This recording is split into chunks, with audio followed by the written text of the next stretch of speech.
কোনো ব্যক্তি যদি হারাম টাকা মসজিদে দান করে, কিন্তু মসজিদ কমিটি ওই ব্যক্তির হারাম উপার্জিত উৎস জানেন, তবুও মসজিদ কমিটি সে দান কবুল করেন, এ সম্পর্কে ইসলাম কি বলে?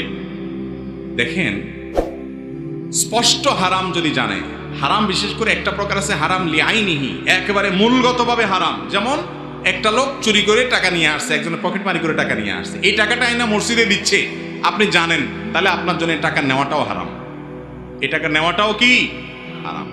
আরেকটা লোক তার উপার্জনটা হালাল হারাম মিশ্রিত, সে সুদ খায়, ঘুষ খায়, আবার হালাল ইনকামও আছে, ভেজাল টেজাল আছে আর কি, এই লোকের টাকা দিছে, সে হালাল থেকে দিছে না হারাম থেকে দিছে আপনি জানেন না, তাহলে সেটা গ্রহণ করা কি আছে? জায়েজ আছে।